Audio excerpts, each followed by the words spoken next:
vamos a continuar con nuestra serie del Evangelio en los libros del Antiguo Testamento. Todo este tiempo hemos estado viendo la historia de Israel, el pueblo de Dios, un pueblo que experimentó la esclavitud, la liberación, la gloria, el enorme privilegio de tener a Dios, pero también experimentó el fracaso, la gracia, la misericordia y por supuesto el juicio y la humillación. La semana pasada vimos en el libro de Josué que Israel entra a la tierra prometida, la toma, la distribuye y descansa por un breve tiempo. Hoy nos toca examinar el libro de los jueces, donde seguiremos viendo que la tierra sigue siendo un tema preponderante.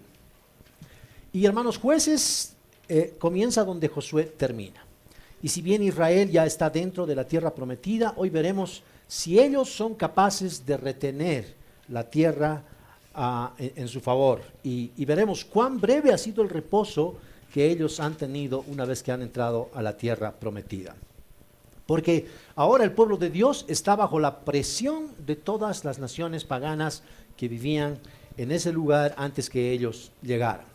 Ahora, una aclaración necesaria antes de ponernos a explorar el libro, hermanos, es que no debemos pensar en los jueces como nosotros tenemos el concepto hoy, ¿verdad?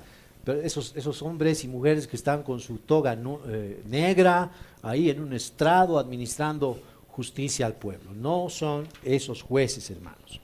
Los jueces de los que estamos hablando son personas elegidas por Dios para liberar al pueblo de la opresión de los pueblos paganos. Eso básicamente los define más como libertadores que como jueces. Ahora, cabe mencionar que el interés del autor del libro de Jueces es tiene mucho énfasis en lo teológico más que en lo cronológico. Por esa razón, la aparición de los jueces en el orden que van apareciendo en el libro no necesariamente es cronológica. Hay que señalar también que estos jueces no tenían una jurisdicción nacional. Ellos estaban en su propio territorio.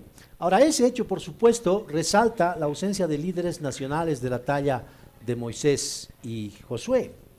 Ahora, quiero subrayar que la elección de estos jueces, hermanos, no se debía a sus virtudes, no se debía a que había mérito en ellos, que de hecho no lo tenían, como vamos a ver esta mañana más adelante. La elección se debía simplemente a la soberanía de Dios. Dios los elegía soberanamente para que ellos libertaran a su pueblo. 12 jueces hubieron en Israel en un periodo de 350 años. Estos 350 años registran lo que ocurrió entre la entrada a la tierra de Canaán y el primer rey de Israel, que fue Saúl. Por supuesto, en ese periodo de 350 años están incluidos los libros de Ruth y el primer libro de Samuel. De estos 12 jueces, hay 6 jueces mayores y 12 jueces menores.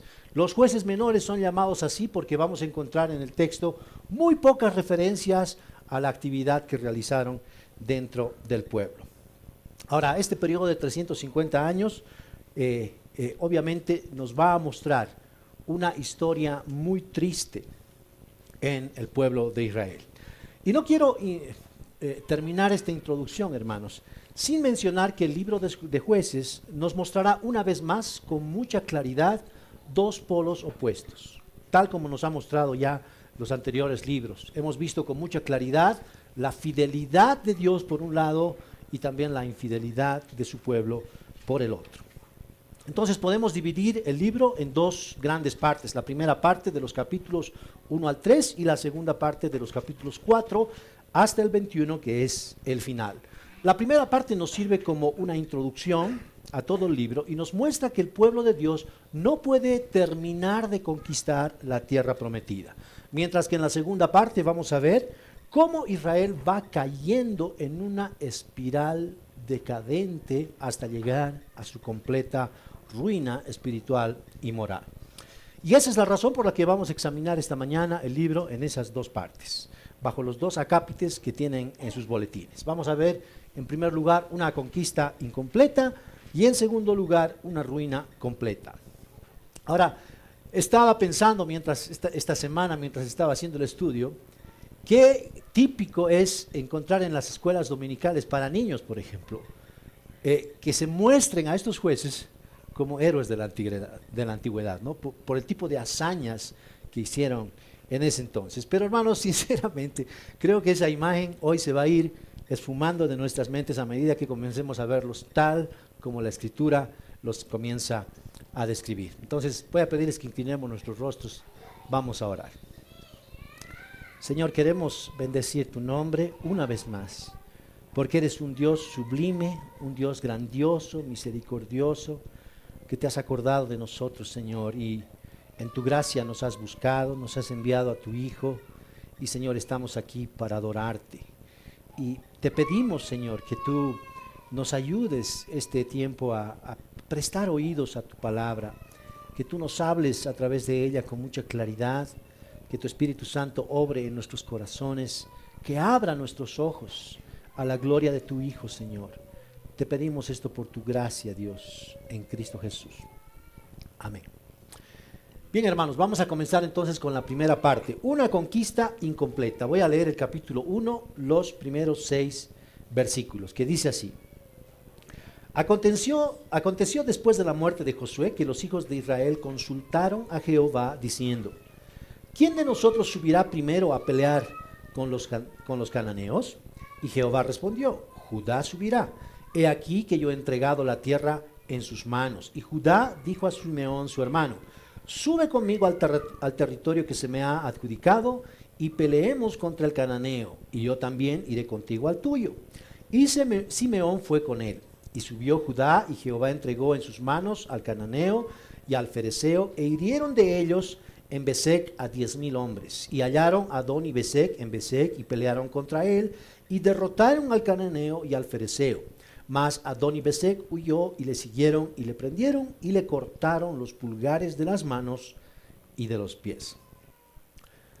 Lo que estamos viendo es que Jueces nos está dando un vistazo hacia el pasado, y nos está haciendo ver su inmediata conexión con el libro de Josué.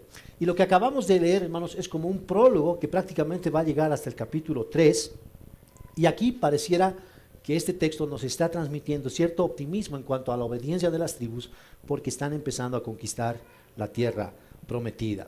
Ahora, si recuerdan, la semana pasada vimos que ya Josué cumplió su ministerio de haber guiado al pueblo hasta la tierra prometida, conquistó ciertas regiones, distribuyó la tierra, pero ahora lo que cada tribu tiene que hacer es limpiar su propio territorio. Y al parecer Judá y Simeón están en esa comisión con relativo éxito. Veamos lo que dice los versículos 8 al 10. Y combatieron los hijos de Judá a Jerusalén y la tomaron, y pasaron a sus habitantes a filo de espada y pusieron a fuego la ciudad. Después los hijos de Judá descendieron para pelear contra el cananeo que habitaba en las montañas, en el Negev y en los llanos. Y marchó Judá contra el cananeo que habitaba en Hebrón, la cual llamaba antes Kiriat Arba, e hirieron a Sesai, a Imán y a Talmai. Y hasta aquí todo parece que está marchando en orden. Pero sabe, hay un detalle que comienza a correr el velo de lo que realmente estaba ocurriendo. Y es que Dios le dice a Judá que sea esa tribu la que tiene que salir a combatir a los pueblos. Y lo que vemos es que Judá dice: ok, voy a subir, pero le pide a su hermano Simeón que lo acompañe. Le dice: ven conmigo, pelea conmigo, vamos a conquistar, y luego yo voy a ir a tu territorio para pelear contigo.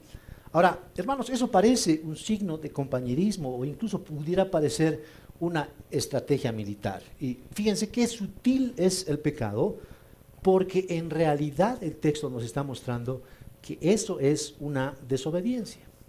Y la desobediencia siempre viene por una falta de fe. Noten que en el versículo 19 dice: el Señor estaba con Judá, pero Judá no pudo expulsar a los habitantes del valle porque estos tenían carros de hierro. Ahora, esto no es normal en el contexto que estamos viendo todo este tiempo en la tierra prometida, porque, hermanos, el Dios Todopoderoso bien pudo haber roto todos esos carros de hierro de los enemigos. Pero el problema está en Judá. ¿Por qué? Porque Judá no confió en el poder de Dios y confió en el poder de su hermano, en la ayuda de su hermano. Y aun cuando algunos pueblos del sur fueron conquistados, vean cómo la narrativa del libro de Jueces va cobrando un matiz diferente, un giro negativo cuando llegamos al versículo 22, que dice: los descendientes de José atacaron la ciudad de Betel y el Señor estuvo con ellos. Enviaron espías a Betel, antes conocida como Luz, quienes abordaron a un hombre que salía del poblado y le dijeron: muéstranos cómo entrar a la ciudad y tendremos compasión de ti. Entonces él les mostró una vía de acceso y ellos mataron a todos en la ciudad. Vemos menos a ese hombre y a su familia. Más tarde el hombre se trasladó a la tierra de los hititas, donde estableció una ciudad que llamó Luz. Este nombre lo conserva hasta el día de hoy. Ahora, hermanos, este es el punto de inflexión en la narrativa del libro de Jueces. Al perdonarle la vida a este hombre, lo que Judá estaba haciendo, lo que estas tribus estaban haciendo, es hacerse más buenos y misericordiosos que Dios. Ellos habían relativizado el mandamiento de Dios, le perdonaron la vida y ese fue prácticamente el comienzo de su ruina. Porque enseguida leemos que Manasés tampoco arrojó al cananeo, ni Efraín, ni Zabulón, ni Aser, ni Neftalí. Todos fracasaron en expulsar a los pueblos de la región. Ahora, eso significa que ni siquiera en el centro de la tierra prometida, ni en el norte habían tenido éxito. No hicieron lo que tenían que hacer.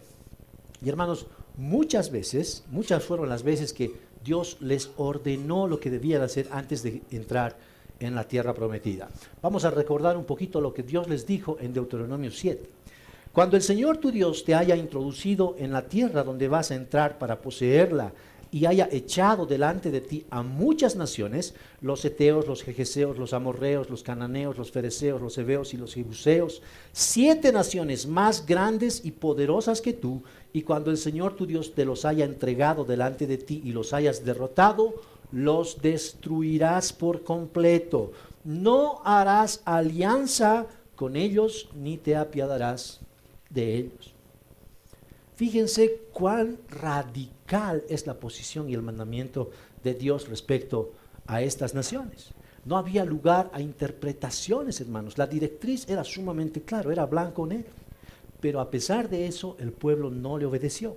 A pesar de las reiteradas veces que Dios les ordenó acabar con los pueblos paganos, ellos quisieron ser más sabios y misericordiosos que Dios y dejaron a esos pueblos para vivir en medio de ellos.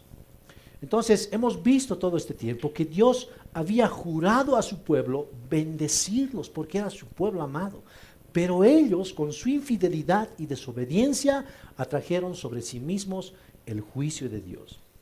Ahora, esto precisamente es lo que nos recuerda que el telón de fondo en Jueces, como en los anteriores libros, es precisamente la fidelidad de Dios versus la infidelidad de su pueblo. Ahora, esa fidelidad de Dios, hermanos, tiene un doble sentido, ¿verdad? Porque es fidelidad de Dios con las promesas de bendición, pero también es la fidelidad de Dios sobre sus promesas respecto al juicio que iba a derramar sobre su pueblo si ellos no eran obedientes. Ahora, por supuesto, la desobediencia y la incredulidad del pueblo van a traer consecuencias muy graves a la nación. Escuchen la reacción de parte de Dios en el capítulo 2. El ángel de Jehová subió de Gilgal a Boquim y dijo: yo os saqué de Egipto y os introduje en la tierra de la cual había jurado a vuestros padres, diciendo: no invalidaré jamás mi pacto con vosotros, con tal que vosotros no hagáis pacto con los moradores de esta tierra, cuyos altares habéis de derribar, mas vosotros no habéis atendido a mi voz. ¿Por qué habéis hecho esto? Por tanto, yo también digo: no los echaré de delante de vosotros, sino que serán azotes para vuestros costados, y sus dioses os serán tropezadero. Vean el veredicto de Dios, y el veredicto es que le habían desobedecido. No habéis oído, no habéis atendido a mi voz, dice el Señor. Entonces, lo que vemos aquí es que había una obediencia a medias. Y hermanos, una obediencia a medias siempre es desobediencia. Y debido a ese pecado, ahora esas naciones se iban a convertir en el azote y en el tropiezo de todas las tribus que habían entrado a la tierra prometida. Miren, Dios quiso cuidarlos de contaminarse de la idolatría. Había una razón muy superior, una razón espiritual por la que Dios les había dado ese mandamiento, pero ellos relativizaron la palabra de Dios. Ellos por ningún motivo debían hacer alianza con los paganos porque las consecuencias serían terribles. Y hermanos, esa es una ley espiritual al que todos los seres humanos estamos sujetos. Por eso el apóstol Pablo escribió en la carta a los Gálatas que nadie puede engañar a Dios. Dios no puede ser burlado. Todo lo que el hombre sembrare, eso es lo que va a cosechar. Ellos fueron advertidos muchas veces de las consecuencias de desobedecer a Dios. Lo hemos visto a lo largo de Éxodo, de Levítico, de Deuteronomio. Pero el recuerdo más fresco que debía estar en sus mentes, hermanos, fueron las palabras de Josué en sus últimos días. Él no solo les había exhortado a que fueran fieles al pacto para retener la tierra y disfrutarla, sino que también les había advertido de lo que ocurriría si rompían el pacto. El capítulo 24 de Josué, él les dice: entonces Josué dijo al pueblo, no podréis servir a Jehová. ¿Por qué? Porque Él es un Dios santo y Dios celoso. No sufrirá vuestras rebeliones y vuestros pecados. Si dejareis a Jehová, si sirviereis a otros dioses ajenos, Él se volverá en su ira y os hará mal y os consumirá después que os ha hecho bien. El pueblo dijo a Josué entonces: no, vamos a servir a Jehová. Pero miren cuánto les duró ese compromiso. Estar en la tierra prometida, hermanos, no les había transformado el corazón. Y ahora la ruta a la decadencia estaba expedita y se manifestará en la pérdida total de su fe. Escuchen lo que dice los versículos 10 en adelante del capítulo 2. Después de que murieron todos los de esa generación, la primera generación que había entrado a la tierra prometida, creció otra generación que no conocía al Señor, ni recordaba las cosas poderosas que había hecho en favor de Israel. Los israelitas hicieron lo malo a los ojos del Señor y sirvieron a las imágenes de Baal, abandonaron al Señor, Dios de sus antepasados, quien los había sacado de Egipto, siguieron y rindieron culto a otros dioses, los dioses de los pueblos vecinos, y así provocaron el enojo del Señor. Abandonaron al Señor para servir a Baal y a las imágenes de Astarot. Entonces vean qué terrible que en una sola generación Israel pasó de adorar a Dios a adorar a los dioses paganos. Y aprendieron a vivir en medio de ese paganismo. Y no solamente aprendieron a vivir, sino que sus hijos ya no conocían a Dios. Ahora, sin ninguna duda, hermanos, lo que estamos viendo aquí es que esa fue la consecuencia de haber dejado la palabra de Dios. Y saben, yo lo que veo aquí es que no se puede dar lo que no se tiene. Ellos no tenían la palabra de Dios y por eso no la dieron a sus hijos. Entonces, vean cuán importante es la palabra de Dios. La olvidaron y por lo tanto no les enseñaron a sus hijos. Y saben, hermanos, la fe no se hereda en piloto automático. La fe se transmite de una generación a otra.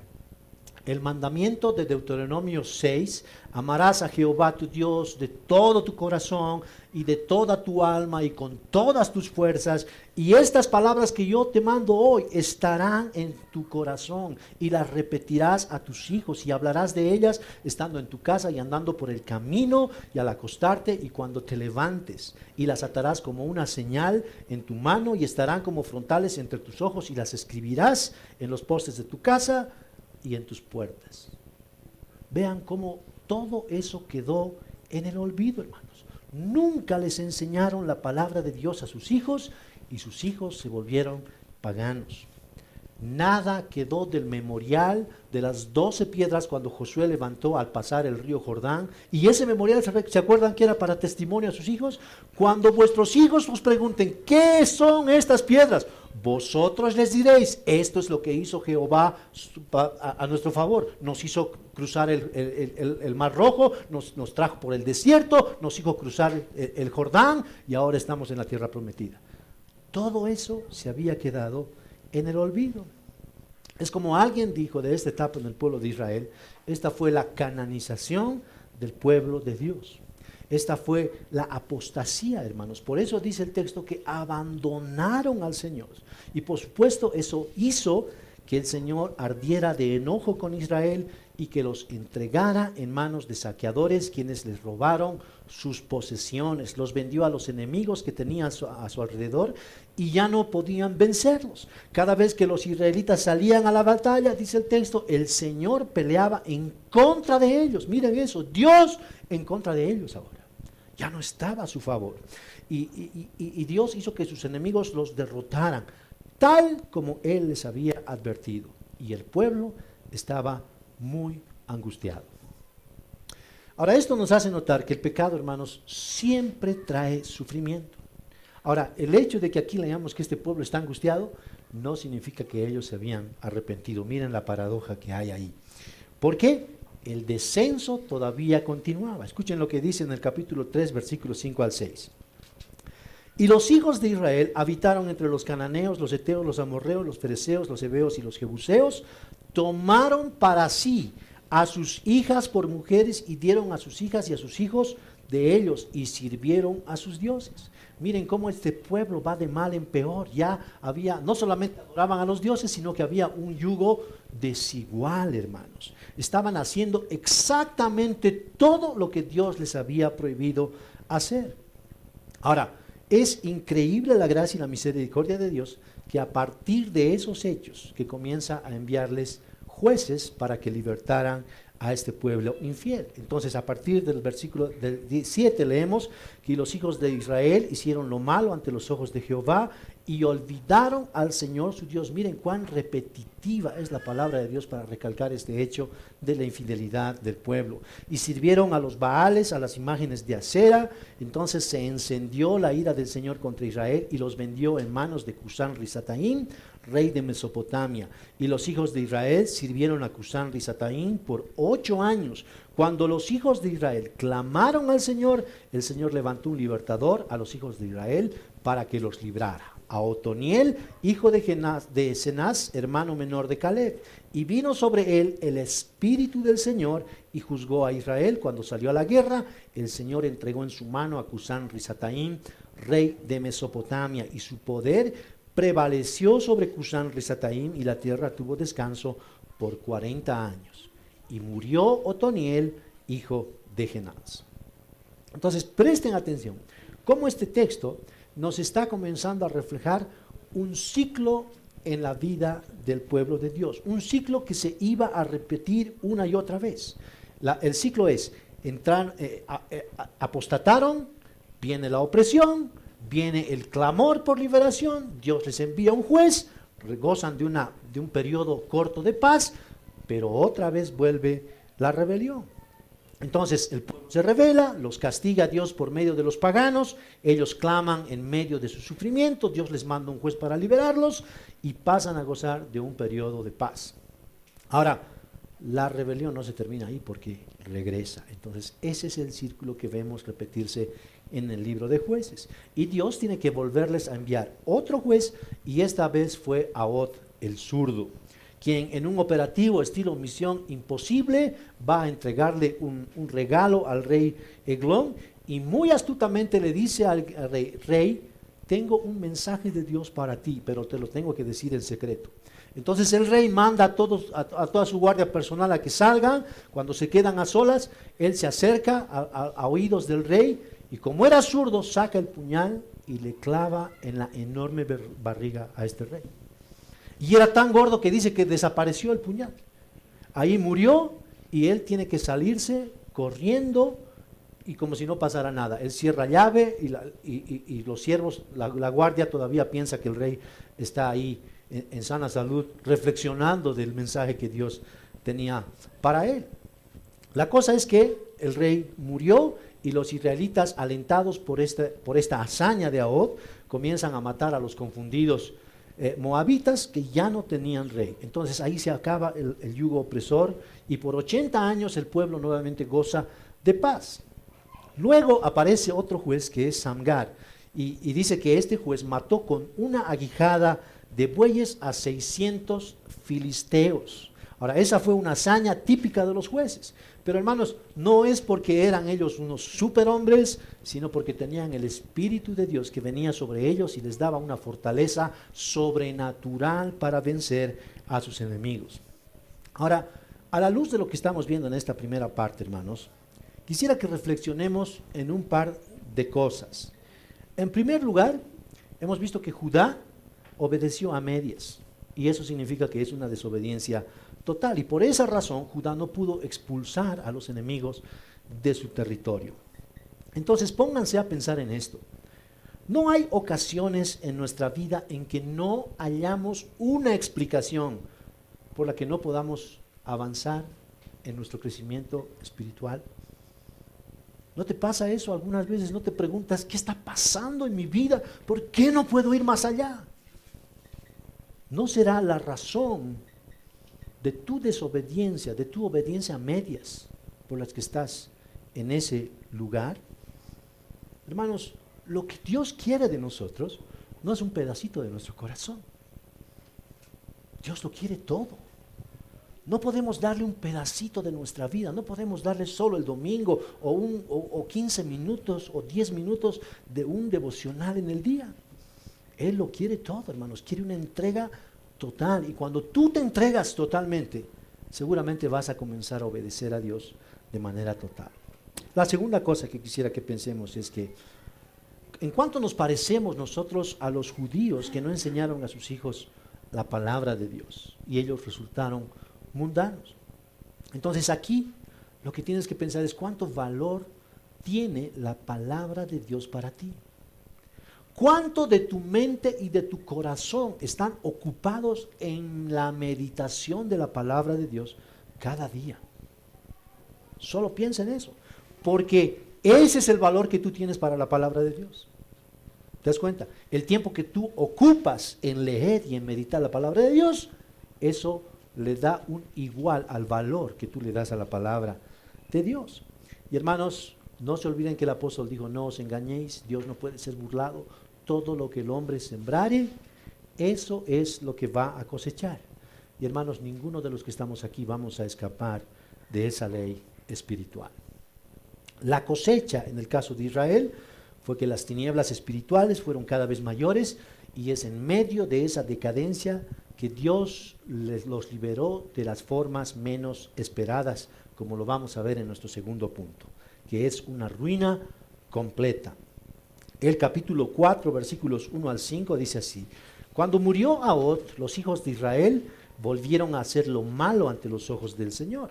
Y el Señor los vendió en mano de Jabín, rey de Canaán, que reinaba en Azor. El comandante de su ejército era Sísara, que vivía en Aroset Goín. Y los hijos de Israel clamaron al Señor porque aquel tenía 900 carros de hierro y había oprimido a los hijos de Israel durante 20 años. Débora, profetisa, mujer de Lapidot, juzgaba a Israel en aquel tiempo y se sentaba debajo de la palmera de Débora entre Ramá y Betel en la región montañosa de Efraín, y los hijos de Israel subían a ella a pedir juicio. Entonces vean que otra vez aquí se está repitiendo ese ciclo que he mencionado en la primera parte. Este es un ciclo, hermanos, que se repite 9 veces a lo largo de 14 capítulos. Ahora, es importante notar que cada ciclo es cada vez peor, y en este caso surge lo inesperado, y es que una mujer vemos liderar, juzgar a un pueblo, un caso realmente extraño, porque en la historia de la redención jamás hemos visto a una mujer asumir el rol de liderazgo en el pueblo de Dios. Ahora, obviamente, el contexto nos está mostrando que esta fue una de las etapas más oscuras del pueblo de Dios, hermanos. Y es evidente que hay ausencia de liderazgo masculino. Ahora, es importante notar que en Débora el rol de juez estaba íntimamente ligado con su rol de profetisa, porque el texto dice que era profetisa. Obviamente, Débora era profetisa del Señor. Eso significa que Débora tenía muchísima intimidad con Dios como para que ella fuera a llevar la palabra de Dios al pueblo, porque ese es el rol del profeta. Ahora, su comunión con Dios era mucho más profunda, Y por tanto, eso nos muestra que ella estaba sujeta a Dios. Escuchen lo que dicen los versículos 6 y 7. Y ella mandó a llamar a Barak, hijo de Abinoam, de Sedes de Neftalí, y le dijo: esto ha ordenado el Señor Dios de Israel. Ve, marcha al monte Tabor y lleva contigo a 10,000 hombres de los hijos de Neftalí y de los hijos de Zabulón, y yo atraeré hacia ti a Sísara, comandante del ejército de Jabín, con sus carros y sus muchas tropas al torrente Sison, y lo entregaré en tus manos. Noten lo que está haciendo Débora, hermanos. Le está entregando el mensaje y la orden de Dios a Barak. ¿Notaron eso? Le está diciendo: ve, marcha, lleva contigo. Dios dijo que los entregará, ¿en qué manos? En tus manos, Barak. Eso es sumamente importante notar, hermanos. No dice Débora: yo marcharé delante de ti, ahora yo soy la jefa y tú te sujetas a mí y yo voy a ser la comandante. No le dice eso, hermanos. No dice tampoco: Jehová entregará en mis manos a los enemigos. Le está diciendo a este hombre: Jehová los entregará en tus manos. Y hermanos y hermanas especialmente, vean cómo ella no está trastocando la autoridad que Dios había establecido. Y noten que Débora era profetisa y Barak era el guerrero. Débora no está invadiendo ni el llamado ni la autoridad de Barak, hermanos. Era Barak el que había sido llamado a liderar y a salir a la guerra. Pero Barak sabía que si Dios no estaba con él, era imposible ganar una batalla contra una mega coalición de reyes impíos que estaban muy bien armados. Ahora, esa es la razón por que le dice a Débora: ven, acompáñame, ven conmigo. Porque sabía que ella tenía intimidad con Dios. Y si Dios no estaba con él, no iba a ganar esa batalla. Ahora, por supuesto, eso no habla muy bien de Barak, pero tampoco habla mal de Débora, ¿cierto? Entonces, Débora no usurpó el liderazgo de Barak, hermanos, más bien lo complementó. Entonces, el versículo 14 dice: entonces Débora dijo a Barak: levántate, porque este es el día en que el Señor ha entregado a Sísara en tus manos. He aquí, el Señor ha salido delante de ti. ¿Lo notan? No dice delante de mí. Le está diciendo al hombre, le está diciendo a Barak: ha salido delante de ti. Ahora, el capítulo 5, en el capítulo 5 encontramos una poesía maravillosa que sale de la boca de Débora. Y dice en varios lugares, quiero resaltar algunas frases para que vean lo que hay en el corazón de Débora en esta parte. Dice el versículo 2: por haberse puesto al frente los jefes de Israel. ¿Ven eso? No está diciendo que ella era la jefa. Está reconociendo un liderazgo masculino. Versículo 7 dice: yo, Débora, me levanté como madre en Israel. Vean qué precioso es eso, hermanos. No está diciendo: yo me levanté como una generala, porque he escuchado varias veces que Débora es la guerrera y la generala y la que asumió. No. Esto es otra cosa. ¿Se dan cuenta? Versículo 9: mi corazón está con los jefes de Israel. Otra vez, no está diciendo: yo soy la jefa. El versículo 12 dice: despierta, Débora, despierta, entona cántico, levántate, Barak, y lleva a tus cautivos. ¿Pueden ver eso? Está reconociendo el éxito a Barak, hermanos. Qué lindo es eso. Entonces, de ninguna manera ella se está arrogando la autoridad, sino que le está dando la gloria a Dios y está reconociendo el liderazgo masculino. Miren qué preciosa enseñanza para las hermanas en este día, hermanos. ¿Y saben qué? Esta es la única nota agradable en todo el libro de Jueces. Porque lo que vamos a ver de aquí en adelante es atroz, hermanos. Ahora, el carácter y la piedad de esta mujer Débora, hermanos, en el tiempo de Débora y en el nuestro, es como una aguja en un pajar. Dígame si no es así. Entonces, ese es lo que estamos viendo aquí, que ese es el llamado de Dios para la mujer, hermanos.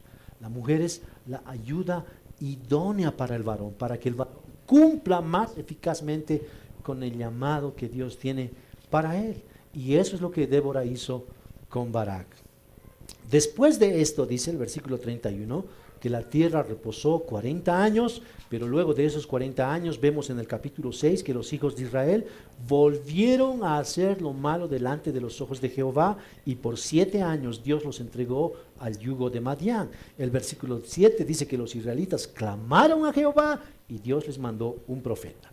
Este profeta les hizo recuerdo de todos los mandamientos que ya habían escuchado con anterioridad, que no debían servir a dioses ajenos, que no debían mezclarse ni hacer alianza con las naciones. Y en ese contexto, una vez más, el Señor Jesucristo preencarnado aparece en la escena, y esta vez es con Gedeón, con este hombre que se llama Gedeón, que es el próximo rey.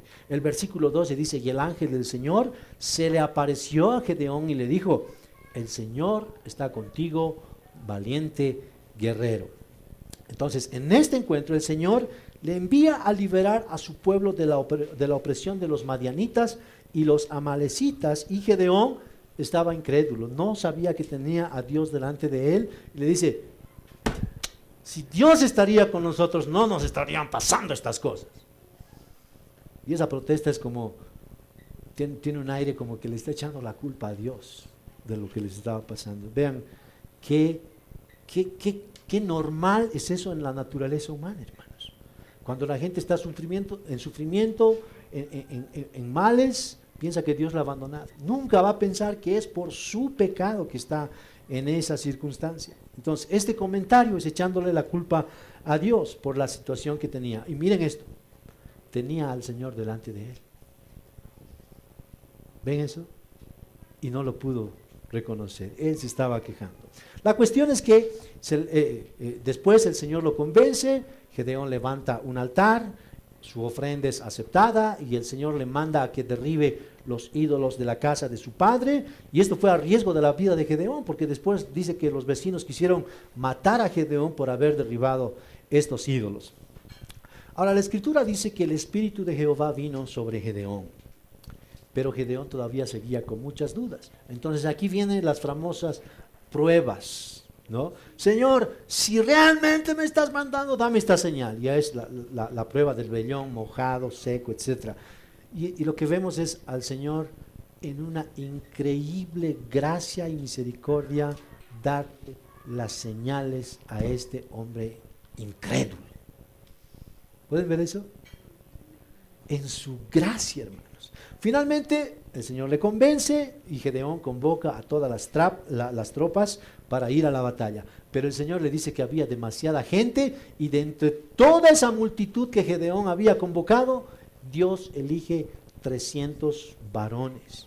Porque le dice: no sea que pienses que por la fuerza de tu mano te estás librando de estas naciones. Solo necesito 300 contra toda esa multitud. Entonces, con esos 300, Dios les da la victoria, le da la victoria a Gedeón. Pero una vez que Gedeón vence a los enemigos, vemos que Gedeón se comienza a corromper. En el capítulo 8 vemos que los israelitas quisieron hacerle rey de ellos. Él se niega y dice: yo no voy a señorear sobre vosotros, mi hijo tampoco va a señorear, Jehová va a señorear sobre vosotros. Ahora, eso parece muy bueno y noble de parte de él, hermanos.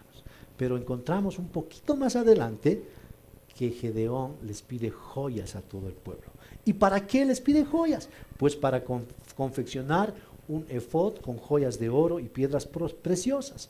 Porque dice que sus palabras no fueron concordantes con sus hechos. La escritura dice que todo Israel se prostituyó detrás de este efod. Miren eso no solamente fue un tropiezo para la nación, sino también para la casa, la familia de Gedeón. Ahora, si recuerdan, el efod, ya hemos visto, creo un poco en Levítico esto, era parte de la vestidura de los sacerdotes. El efod era una especie de chaleco con hombreras de piedra ónix donde estaban inscritos los nombres de las tribus de Israel. Tenía un pectoral con piedras preciosas, el Urim y el Tumim, en el que también estaban los nombres de las tribus de Israel. Ahora, es interesante que el efod era utilizado para consultar a Dios y buscar su dirección. Lo vamos a ver mucho más adelante, por ejemplo, en el tiempo de David. Pero lo importante aquí es notar que el uso del efod estaba restringido exclusivamente para el sumo sacerdote. Y el sumo sacerdote tenía que ser de la tribu de Leví. Y hermanos, Gedeón no era levita. Gedeón era de la tribu de Manasés. Entonces, ¿qué hizo Gedeón? Fue usurpar el ministerio que Dios había establecido con exclusividad para los levitas. Así que vean qué triste es que, habiendo sido el libertador de su pueblo, se había convertido ahora en la condenación para su pueblo, porque dice el texto que todo Israel se prostituyó detrás de ese efod. Ahora, la escritura nos dice que Gedeón tuvo 70 hijos, hermanos. Eso es una locura, ¿no? Por eso le vamos a pedir a Sergio y a Ale que ahí nomás pare. Pero hubo un descendiente en particular de Gedeón que él tuvo con su concubina, que se llamó Abimelech. Todo el capítulo 9 está dedicado a él. Abimelech fue un hombre verdaderamente cruel y sanguinario, hermanos, porque dice el texto que mató a sus 70 hermanos. ¿Para qué los mató? Para autoproclamarse rey sobre la ciudad de Siquem. Ahora, la narrativa dice que luego de 3 años la ciudad de Siquem se rebeló contra él, pero la respuesta de este hombre fue masacrar a todo el pueblo. Mientras el pueblo estaba huyendo, se refugiaron en una torre que era un templo de un dios pagano, y los quemó vivos ahí a 1000 personas, hombres, mujeres y niños. Vean qué crueldad, hermanos. Ahora, él se dirigió a otra ciudad, la estaba sitiando, pero en ese lugar dice que una mujer le hizo caer una piedra de molino sobre su cabeza y murió. Y el texto dice: así pagó Dios a Abimelech el mal que hizo contra su padre, habiendo matado a sus 70 hermanos. Y así llegamos al capítulo 10, que comienza mencionando muy brevemente a 2 jueces, Tola y Yair, de los que no hay más datos que los años que juzgaron en Israel. Pero esa es la introducción a la vida del siguiente juez, que es Jefté. El capítulo 10, versículo 6 dice: los hijos de Israel volvieron a hacer lo malo ante los ojos del Señor, sirvieron a los Baales, a Astarot, a los dioses de Aram, a los dioses de Sidón, a los dioses de Moab, a los dioses de los hijos de Amón y a los dioses de los filisteos. Abandonaron pues al Señor y no le sirvieron.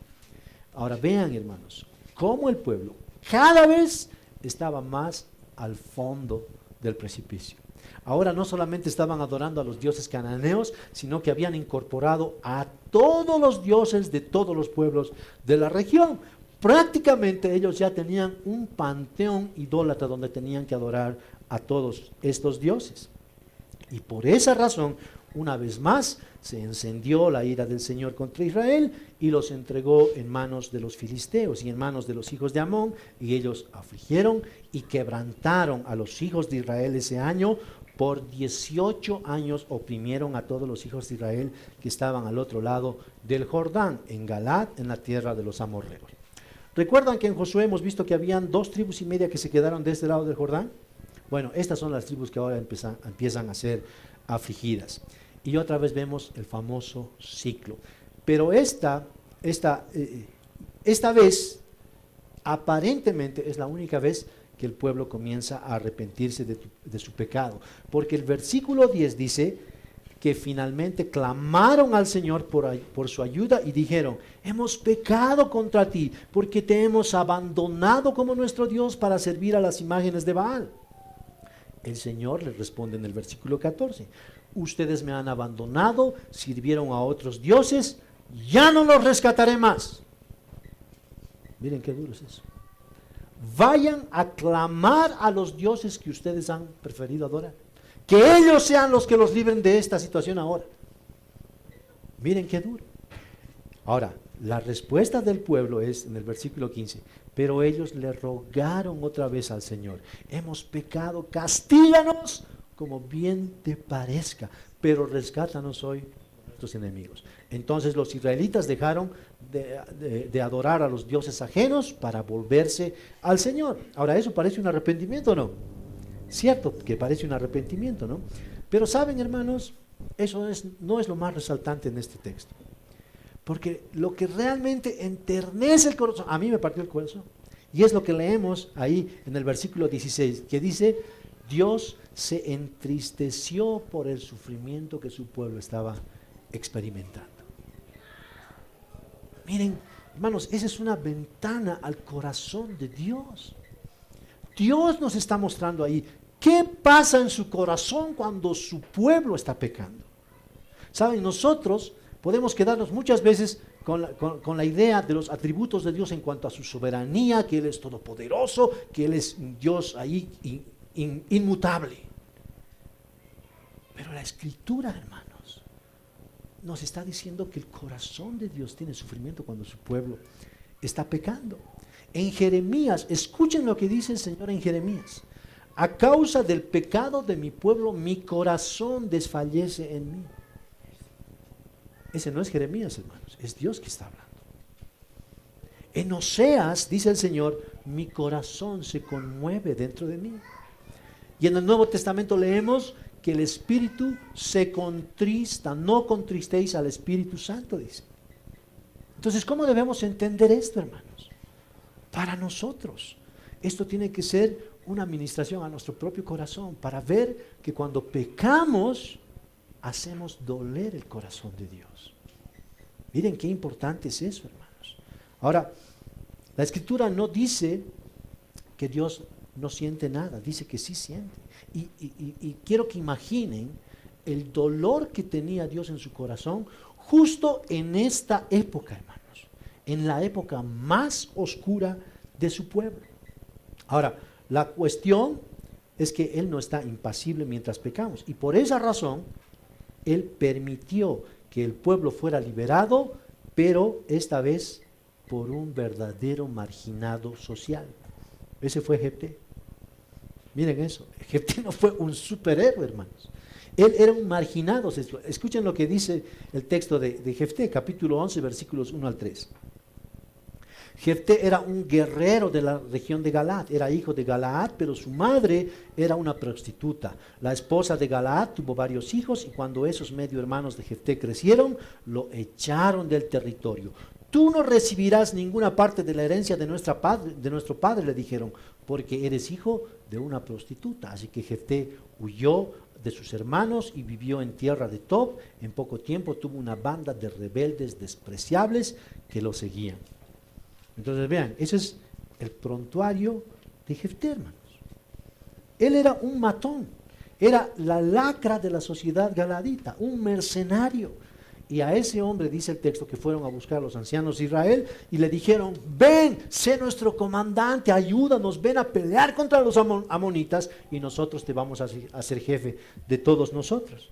Entonces Jefté dice en el versículo 9, a ver, déjenme ver si estoy entendiendo mal. Si yo voy a la batalla y Jehová me entrega en mis manos a los enemigos, ¿ustedes me van a hacer jefe? Sí, vamos a hacer todo lo que tú quieras, Jefté.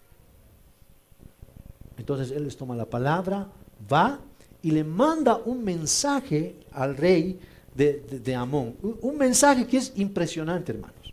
Porque, ¿saben? Lo que vemos aquí en Jefté es hacer gala de su conocimiento histórico del pueblo de Dios. Y le manda mensajes al rey diciéndole: mira, todo esto te estoy diciendo, y le presenta unos argumentos históricos y legales diciéndole: tú no puedes reclamar ese territorio. Fue una defensa del estilo de Carlos Mesa en la televisión de Chile, no sé cuántos han visto eso, magistral. Pero el texto dice que el rey de Amón no le hace caso, y enseguida viene el Espíritu de Dios sobre Jefté, y él sale contra los amonitas, y el Señor le dio la victoria, aplastó a los amonitas, devastó unas 20 ciudades desde Aroer hasta una zona cerca de Minit, y desde allí hasta Abel Keramín. De esa forma Israel derrotó a los amonitas. Así el Señor libertó una vez más a su pueblo por mano de Jefté, un capo de la mafia galadita. Ahora, en todo esto vemos algo extremadamente triste, hermanos. Es una historia bien triste, porque en el versículo 30 vemos que Jefté le hizo un voto al Señor y le dice: Señor, si me das esta batalla, si me das la victoria en esta batalla, yo voy a sacrificar a la primera persona que salga de mi casa cuando yo vuelva. Y resulta que cuando él vuelve, su hija es la que sale a recibirlo así con los brazos abiertos. Él se desgarra en su corazón y le dice: hija mía, tengo que matarte. Y sacrifica a su hija. Ahora, hermanos, esto es lo que nos hace ver con mucha claridad que Jefté no conocía a Dios. Él no conocía al Dios de gracia, no conocía al Dios, al único Dios que no se le puede comprar absolutamente nada. Deuteronomio 12:31 dice que los sacrificios humanos son una abominación para Jehová. Él nunca ordenó sacrificios humanos. Esas prácticas son las que él aborrecía y por esa razón él estaba derramando su juicio sobre todas esas naciones. Los sacrificios humanos eran típicos en las religiones paganas porque así ellos pensaban que podían comprarle favores a sus dioses. Ahora, Jefté sacrifica a su propia hija porque definitivamente no conocía al Dios verdadero. Pero luego de este triste episodio en la historia de Dios, la tribu, ya pensamos que está mal la cosa, ¿no? Pero viene más y más de lo peor. Porque dice que la tribu de Efraín provoca a Jefté: ¿por qué no nos llamaste a nosotros a la guerra? Si nosotros somos los machos. Y ahí se desencadena una guerra civil, un derramamiento de sangre impresionante. La cosa es que termina la historia de Jefté diciendo que juzgó a Israel durante 6 años. El capítulo 12 termina mencionando muy superficialmente a otros 3 jueces, Ibzán, Elón y Abdón, de quienes el texto no dice que salvaron a Israel. Miren qué interesante es eso. Ahora, esa breve mención da lugar al capítulo 13, donde aparece el último juez de esta época y el más famoso de todos. ¿Quién es? Sansón. Ahora, el texto cuenta que el pueblo de Israel otra vez hizo lo malo delante de los ojos del Señor y por 40 años Dios los entregó en manos de los filisteos. Hermanos, esta fue la opresión más larga que todo el libro de Jueces nos muestra. Y es muy interesante que el texto no dice en ninguna parte que el pueblo de Dios clamó en busca de Jehová. No dice que el pueblo se haya arrepentido. Lo que queda claro en todo este pasaje es que Dios quiso liberarlos porque Él quiso. Miren cómo es el amor soberano de Dios. Ni siquiera esperó que su pueblo se arrepintiera. Ahora, hermanos, esa es una verdad trascendental en el cristianismo. Dios es el que toma la iniciativa para venir a buscarnos. Y lo hace cuando ni siquiera nosotros estamos arrepentidos, ni buscándole, ¿verdad? Bueno, la cosa es que el texto nos dice que el nacimiento de Sansón y los hechos que le precedieron fueron sobrenaturales, hermanos. Su madre había sido estéril por muchos años y un día el ángel se le presenta y le dice: vas a tener un hijo y él será nazareo. Por tanto, tú no podrás ni tomar alcohol, ni comer ningún fruto de la vid, ni nada. Él va a ser nazareo y nunca pondrás navaja sobre su cabeza. El ángel de Jehová le dijo todo esto, pero ¿saben? Lo importante aquí no es Sansón. Es la aparición otra vez de Jesús, del Jesús preencarnado. Fue Jesús que habló con los padres de Sansón y le instruyó lo que debían hacer en su crianza. ¿Cómo sabemos que es Jesús? ¿Se preguntaron eso? Pues lo sabemos por 2 cosas. La primera, cuando Manoa le dice: ya, ok, dime por favor, ¿qué tengo que hacer con este mi hijo? El Señor le instruye y dice que Manoa le preguntó: dime tu nombre. ¿Saben qué le contestó el Señor? ¿Para qué preguntas mi nombre? Es demasiado maravilloso para que tú lo comprendas. Miren qué precioso. Eso es revelación de Dios, hermanos. La Reina Valera 60 traduce eso como admirable. Y está diciendo que el nombre de Dios es tan admirable, hermanos, que sobrepasa todo nuestro entendimiento. Nuestra mente es tan chiquitita para admirar semejante hermosura. Es incomprensible para nosotros. La segunda cosa que nos demuestra que es Jesús preencarnado es que Manoa le ofrece un sacrificio y el ángel del Señor dice que aceptó el sacrificio que Manoa hizo, derramando fuego sobre él, y desapareció de su vista cuando el fuego subió hasta el cielo. ¿Qué pasó con Manoa y su mujer? ellos se postraron en ese lugar y adoraron al Señor.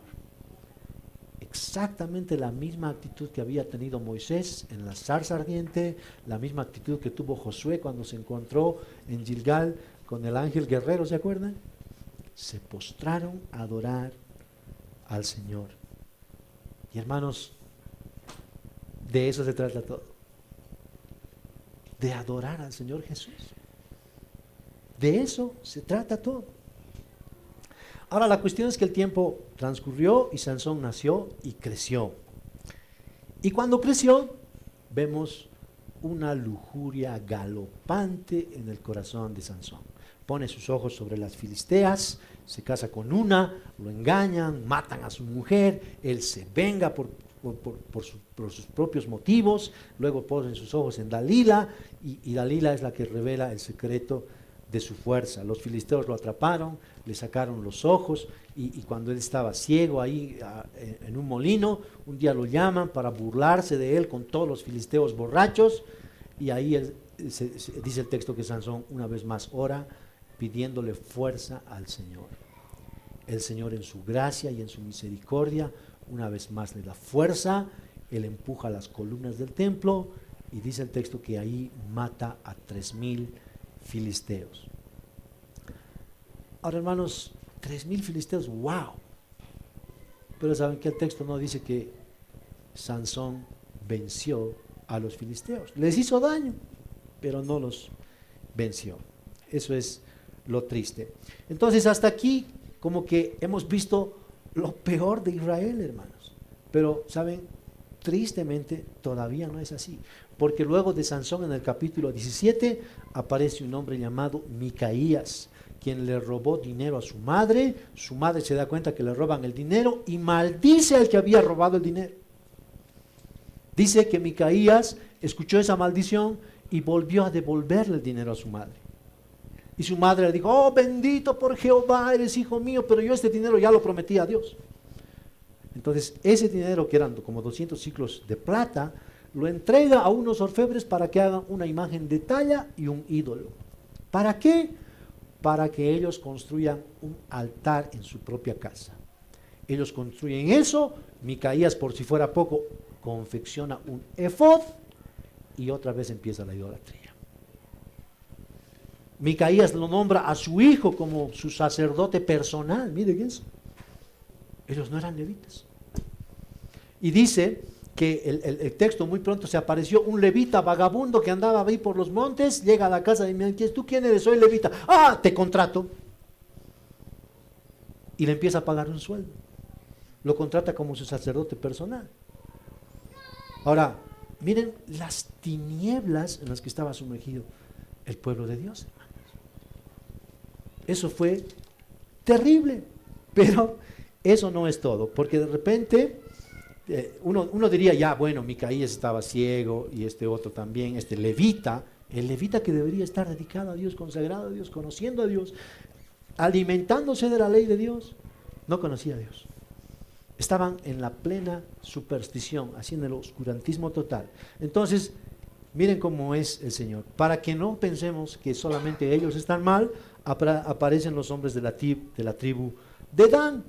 Y Dan reconocen a levita y cuando vuelven porque estaban explorando la tierra, van, saquean la casa de Micaías, se llevan los ídolos, se llevan el efod y se roban al sacerdote, diciéndole que estar con ellos iba a ser mucho más prestigioso para él que estar con un solo hombre. Y el sacerdote va. Entonces los de la tribu de Dan, todos se ponen a adorar al Señor, o digo a los ídolos. Miren qué terrible es toda esta historia. Ahora, luego en el capítulo 19 vemos que el pueblo sigue cayendo más profundo, porque encontramos una historia que, hermanos, es verdaderamente horrenda. La historia del levita y su concubina. Resulta que la concubina del levita le fue infiel y se fue por 4 meses a la casa de su padre. El levita fue a buscarla, dice con palabras amorosas, para que vuelva donde él. El suegro lo recibe muy amorosamente, se queda 1 día, 2 días, y estaban en eso. Hasta que vuelve a su casa con su mujer y llega a un lugar que se llama Gabá, que era de la tribu de Benjamín. Ahí llegan a la plaza y un hombre anciano los encuentra y dice, vengan, yo los voy a alojar. Van a su casa, están cenando y de repente vienen unos hombres perversos, dice el texto, y empiezan a golpear la puerta y a gritarle al anciano. Escuchen esto. Saca al hombre que se hospeda contigo porque tenemos que tener relaciones sexuales con él. Miren eso, en el pueblo de Dios. El anciano les dice, no hagan esto, por favor. Llévense si quieren a mi hija, ella es virgen, o llévense a la concubina y hagan lo que quieran con ellas, pero no le hagan nada a este hombre. Es mi invitado.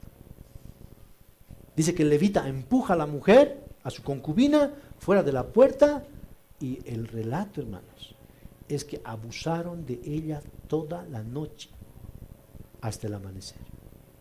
Miren qué tétrica historia. Ahora, al amanecer la mujer estaba muerta.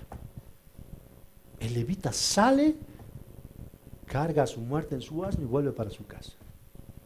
Ahora, ¿eso ya es detestable o no? Es detestable, hermanos. Pero eso no es todo. Porque cuando el levita llega a su casa, dice la historia que corta en pedazos a su mujer. Y manda un pedazo de ella a cada tribu de Israel para contarles lo que los de la tribu de Benjamín habían hecho. Y hermanos, es sorprendente que en medio de esas tinieblas, el pueblo diga, esta maldad jamás se ha hecho en Israel. Miren cuánta maldad fue para que ellos se dieran cuenta. Entonces ahí se quieren vengar, van y otra vez se derrama la guerra civil, ríos de sangre horrenda, el pueblo de Dios en una ruina completa. Un pueblo que debería ser santo, diferente a las naciones paganas, pero ahora que se estaba confundiendo exactamente igual que ellas. Lo peor de la historia del pueblo de Dios está registrado en las páginas del libro de Jueces.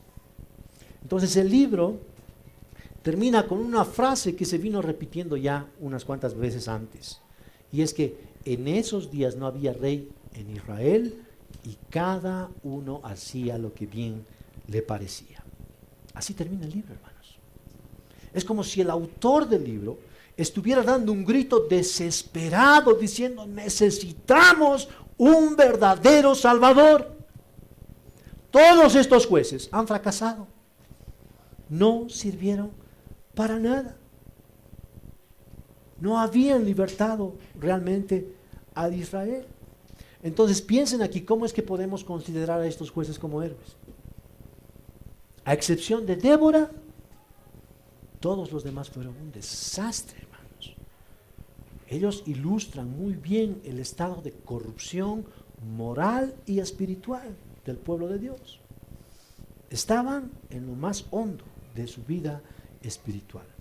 Entonces, Jueces, hermanos, no es un libro donde podamos encontrar moralejas, clases morales, no hay virtudes, no hay nada que imitar excepto esta mujer, Débora.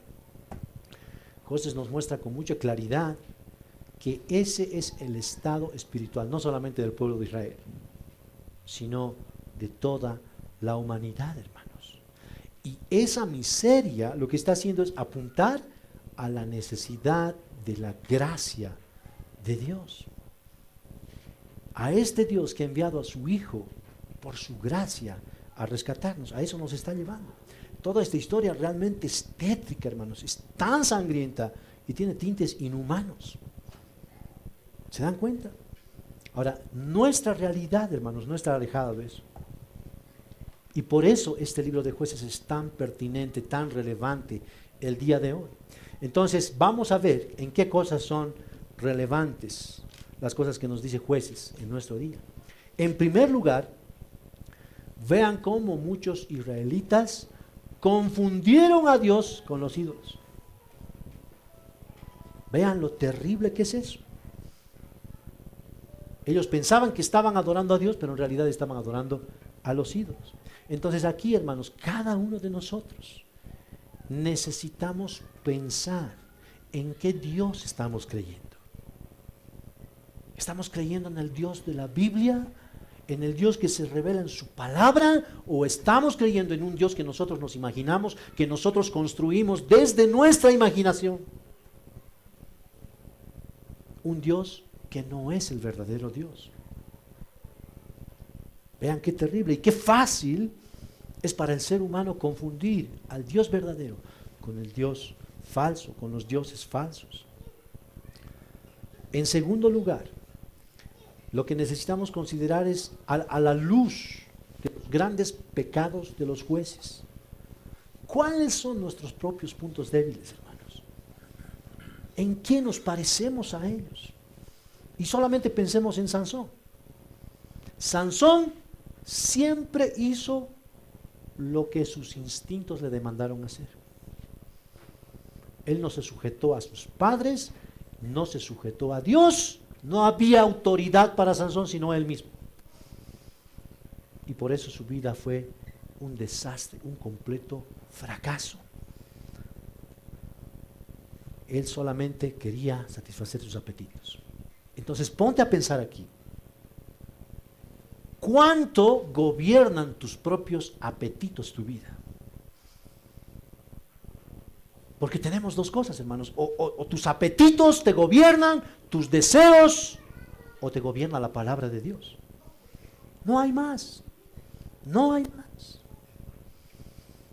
Tercera cosa que necesitamos considerar en esta frase con la que termina el libro. Cada uno hacía como bien le parecía. Y hermanos, eso es una realidad en nuestro tiempo. Porque hay miles y miles de cristianos andando por la misma senda, sin una iglesia, sin un compromiso, sin dar cuentas a nadie, haciendo como a ellos les parece. Picotean un poquito allá, picotean un poquito allá, están haciendo las cosas de su manera. Creen que están en el reino de Dios, pero sin un rey que los gobierne. Miren qué tontería es esa. ¿Qué engaño más terrible es ese, hermanos? Ahora bendigo a Dios porque nosotros en esta iglesia estamos empezando a entender lo que significa ser un miembro de la iglesia, un miembro del cuerpo de Cristo, hermanos. Vamos en esa dirección porque no queremos llegar a esto. No, Dios nos guarde de llegar a esto, hermanos. Cuarta cosa que necesitamos considerar. Dios usó gente detestable para liberar a su pueblo. ¿Vieron eso? Y no los usó porque ellos estaban haciendo las cosas bien. Dios al usarlos nunca estaba diciendo, apruebo lo que haces y yo te bendigo. No, no. Dios los usó pese a ellos. Entonces aquí, hermanos, necesitamos guardar nuestro corazón y ver que cuando Dios nos está usando, no necesariamente podemos ser aceptados delante de Dios, no necesariamente somos olor fragante delante de Él. Es muy posible que seamos detestables a los ojos de Dios y aún Dios nos esté usando. Miren cómo esto nos pone en nuestro lugar, hermanos. Un lugar de humildad, un lugar de humillación. No podemos pensar más allá de lo que la Escritura dice de nosotros.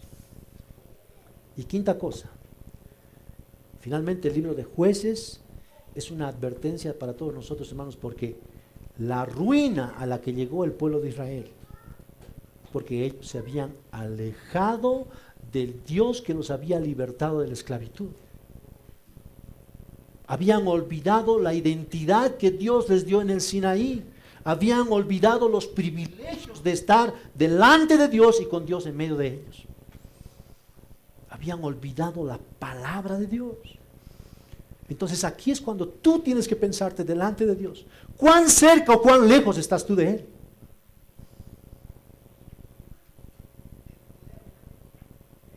Miren cómo esto es tan relevante en nuestro tiempo, hermanos.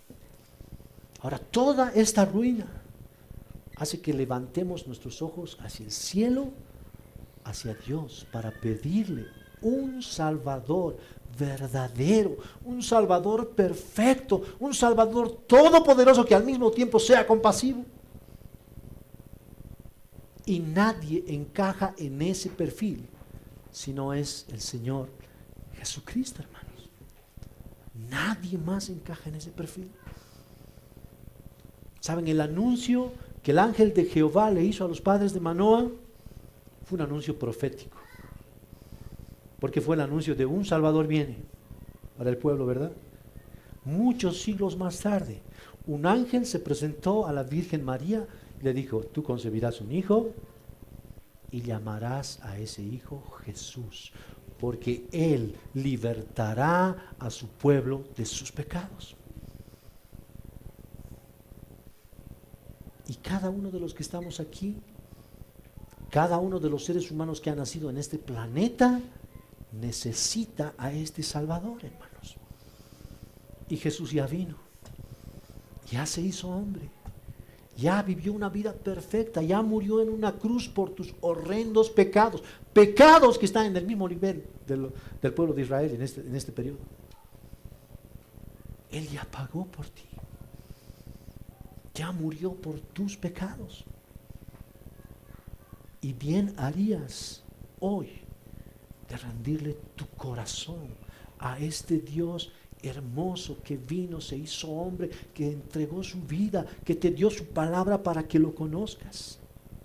Este es el único que te va a salvar. Este es el verdadero Salvador a quien todos necesitamos. Jesús es el verdadero juez, el verdadero Salvador, que no solo nos liberta de nuestros pecados, no solo nos libra del infierno, sino que nos va a introducir al cielo y vamos a poder retener esa tierra. ¿Saben por qué? No por lo que nosotros hacemos, sino por lo que Él hizo, hermanos.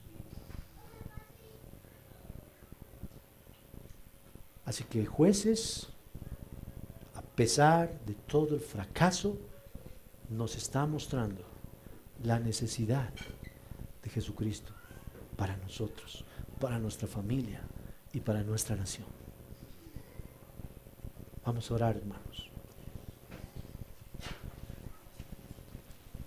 Señor, queremos bendecir tu nombre, agradecerte por tu palabra, Dios, por este evangelio tan maravilloso que tú nos das. Padre, queremos exaltar tu nombre ahora, meditando en cuán grande es tu amor, Señor, por nosotros. Señor, queremos reconocer nuestros pecados delante de ti. Queremos pedirte que perdones, que nos limpies de toda nuestra maldad, Señor. Nosotros no somos mejores que este pueblo de Israel. Tantos de nosotros hemos caído tan bajo, Señor.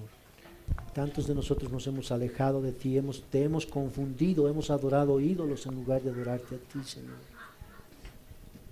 Hoy te pedimos, Señor, que tu luz resplandezca en cada corazón de los que estamos en este lugar, de los que están escuchando, Señor, este mensaje. Que tu luz resplandezca, Señor. Te lo rogamos. Bendice a cada uno de mis hermanos en esta semana. Señor, consérvanos en tu gracia.